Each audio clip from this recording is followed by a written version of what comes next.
Hello, welcome to JG3 Reviews. My name is James, and today I want to take a first impressions look at the Wingsung 601. This pen has been in my inbox cart everywhere. People telling me, you got to try this pen, comments below telling me, great pen, and I put it in my cart at Amazon and eBay and AliExpress, and I don't even know where else, several times over the last year, but never bit the bullet. Well, several weeks ago I did, and it came, and I still haven't inked it up because it has a spring-loaded filling system, and I wanted to share in the review, or in this case, in the first impressions, how that fills up for those who may not be familiar with that kind of a system. So I've waited and waited and waited, and today I finally get to write with this pen, so I'm excited.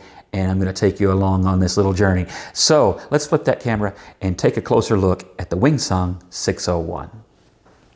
All right, let's take a closer look at the Wingsung 601. Now, something about this pen, as I mentioned before in the intro, it is a Parker 51 variation on that theme. Now, there is a little bit of a legitimate tie of Wingsung to Parker, and a lot of you that watch this channel already know this and probably have known it longer than I, but the tie is that Parker used to have a factory in China.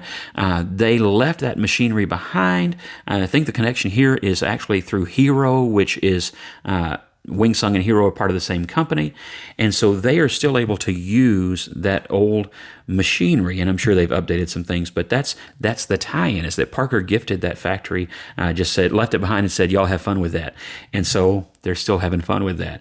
And so that's why we have so many Parker-inspired, so to speak, designs. They're not just inspired, they're using the same machinery sometimes, and so that's part of the deal. And I'm not going to get into all of that. There are other people who have done that and I think do a good job. If you want to know more about the history, you can still find Frank Underwater, Google Frank Underwater, and you will find that he has done a great job of describing this, and more than I can get into in this. But it is as I said, it's a Parker, basically a Parker runoff design. Is that a word we use? With a very traditional arrow clip, and I like this. This is the older style, maybe a couple generations back on style of Parker-styled arrow clips. It has a jeweled, that's plastic by the way, I think jewel may be Chinese for plastic, but that's a plastic jewel at the top of the finial, and I think that looks nice, and it looks especially good with this blue and black. I think it looks good with, but there are several colors available as far as this pen goes. Plastic barrel, which I think is a nice looking blue, and then a chrome ring and the jewel again at the bottom of the barrel. That sounds funny, the bottom of the barrel. I don't think I mean it that way.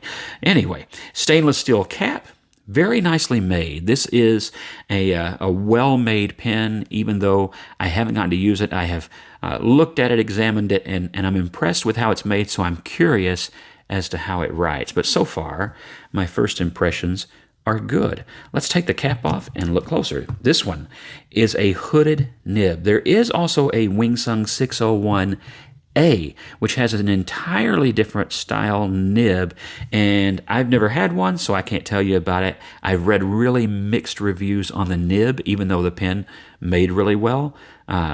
So that was part of why I chose the 601, is I know this nib. I've had other Wingsungs with their hooded nib, and it's been good, and I like that. So it's going to be, fine, extra fine usually, and I hear good things about this nib, so I'm looking forward to trying this particular pen out. You have, again, this, I'm going to call it plastichrome ring here between the section and barrel, if I don't knock my camera over, and you have a really nice clear ink window. That's optional, by the way, if you're somebody who does not like an ink window, or you're just afraid that might get stained with certain inks and then end up looking kind of messy. They offer the same pen without an ink window, so you got options. That's always nice. Very, very simple, familiar design, except that as you go back here, unlike a lot of the Wingsungs and Jinhaos and Heroes and whoever else that's making a Parker type pen, this one, because now listen, Parker had this, but most of the copies, they don't. Most of them are just cartridge and converter fills. This is, and you can't see that line very well, it's kind of tight on there today. This is your plunger mechanism, spring-loaded plunger. And so when you fill the pen, you press this down, and maybe through the, well, you really can't see much through the ink window right now, but when you press this down, it pushes the air out, you pull it up, and it pulls the air, or the ink in, and you'll do that until it's full. And so a very handy mechanism, nice with that hidden end cap there, and it is well made enough that you really will notice that that seam virtually disappears from the distance of the camera to the pen. You can barely see it. So very nice design. I will say that. My first impression of the pen out of the box, it's a very nice design. And speaking of out of the box, let me run and grab that. I think you'll be interested to see it. Okay, so take a close look. Which one of these boxes is a Wing Sung box? And which one of these boxes might belong to someone else? Talking about copies and stealing, which I said I wouldn't get into, but then I remembered the box. Which of these is which? Well, this one, those of you with a sharp enough screen may have noticed, says, that's upside down, made in Germany. Lamy.com. Yep, that is a genuine Lamy box. That's from my Safari. So what is this? This says, well, I don't know what that says, but this is Wing Sung. This is the Wing Sung box. And some of you are already familiar with this. There are very, very slight differences, like one says Wing Sung and one says Lamy. There are slight variation. The color, as you saw, a little bit different material, cardboard, as you saw. The slots are just ever so slightly wider openings on the Wing Sung box for whatever reason that may be.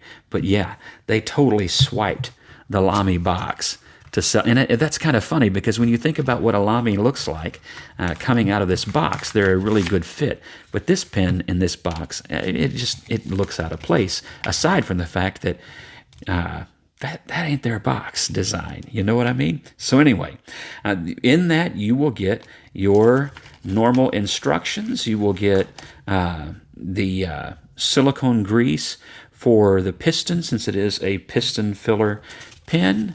And let's see here, if I can get the right side. You will get instructions on how to fill the pen, which is always good because sometimes you buy a pen and you look at it and you go, now what am I supposed to do again? So this will help you if that is you, and if you have Google Translate, if you're like me, and your Chinese skills are unfortunately non-existent. So that's that. Now let's see how this pen fills up.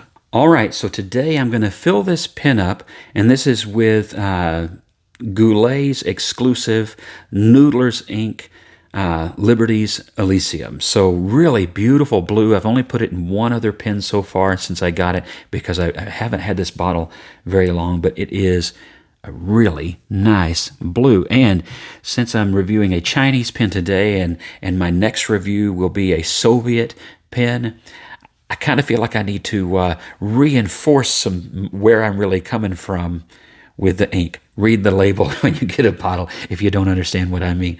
All right, so what you do again is you take off the blind cap here at the barrel, and again it is a plunger. Well, let's just leave that to lie. And you press this down multiple times until you get enough ink. I'm going to scoot this all around a little bit. Give myself a little bit of room in front of the camera. And let me readjust this so you can actually see. All right, so you'll notice that this pen already has some ink. The first time that I filmed this, I thought it was recording, and guess what? So let me show you how it works. You will put the pen down inside, let me get this a little closer, down inside the ink, and then you will hit that plunger. 1, 2, 3, 4. That seems really quite full this time. You can see in that ink window that we have a lot of ink. You see that there? And that's how you fill it. Now, one thing about this ink, it's kind of like what I hear about Bay State Blue. I don't have a bottle of that yet, although every time I look at that color, I like it. In that it's kind of it's what I'd call a sticky ink. You know, it just adheres to the plastic of the section in a way that some inks don't, and I always kind of find that interesting. But what a beautiful blue ink that is. Again, this is the Wing Sung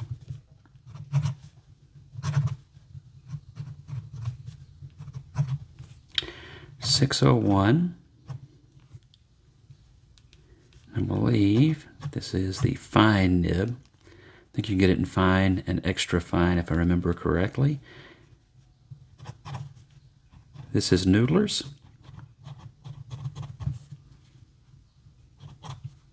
Elysium Blue.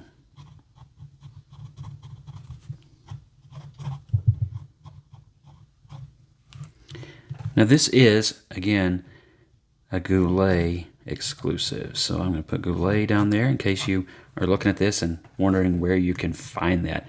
Really nice blue, and so far I'm liking the way that this pen writes.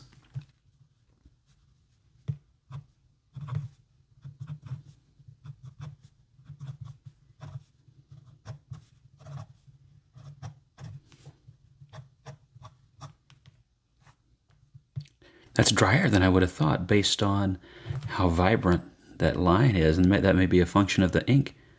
That looks good. Well, I was going to do this, wasn't I? Again, you don't look for variation there's no flex here. You shouldn't be looking for that. But just to give you an idea of how that writes.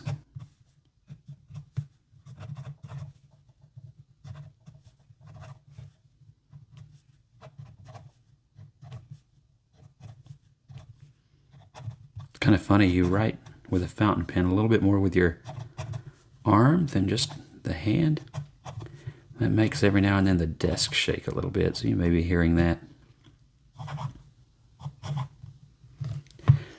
You know, I really like the way this writes. I'm not shocked or anything. I'm trying to think about what this reminds me of. It is a smooth writer. Feedback. There is some, but not much. It's really quite smooth, but with that, not even a pencil level, like a dull pencil lead maybe, feedback. So it's smooth in that way.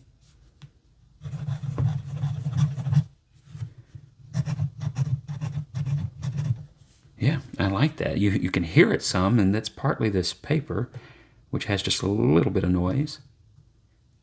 I think that's really good. So like I said, this is a first impressions, and to me, this pen is really, really nice. The ink I've used before in one of the pens, I know I like it, and I like Noodler's in general. So I do like this blue. If you're looking for a blue, that's a nice one. But I think I like this. The build and construction is really quite good, and it reminds me of an old, not just the design like an old Parker, it reminds me of mid-century pens, just in the whole. I really do like that. I didn't mention that the name and model is etched here at the base of the cap, and made in China on the back. And that is, let me just say, normally when we see that, we're bemoaning that it's something that's no longer made here. And I do appreciate that at least Wing Sung, Jinhao, a couple of the other companies like them, they're not hiding what they are. They're not pretending to be something they're not. They are saying, this is our pen, we made it. Maybe they've borrowed heavily on design or just outright copied, but at least they're not trying to pass it off as something else. This is a really nicely done pen. Somebody said in the comments a couple of weeks ago that, just as clarification, that these 6 series Wing Sungs are made at a different factory from all the 3, like the 3008, the 3003, that those are kind of one subsidiary, and this is another, but both called Wing Sung, and that this is the higher quality. You do pay a little bit more, but there definitely is a higher quality to the pens of the 6 series that I've seen that would make sense based on what the commenter was saying. So that's just a little bit more insight from the comments, and you may share if you have even more down below. But I will tell you, I really I like this pen, and I like how well it's made, and I think that's going to be a really good one. Again, I don't make recommendations when it's not really a review. This is just first impressions. So if you have one of these pens, and especially if you had one for a good bit of time, you might want to share, good, bad, or indifferent, what your impression and experience has been. But my first impression of this pen is that I think I'm really going to like this one. Of course, I know I like the style, but it writes well. It wrote very smoothly, but I'm going to put it through the paces and see a bit more what I think about this pen. Well, that's my first impression of the Wingsung 601. Y'all have a great weekend, whatever day it is that you're watching this, and God bless you, and we'll see you here next time. Be sure to like, share, and subscribe. I really do appreciate all of that. Have a great week.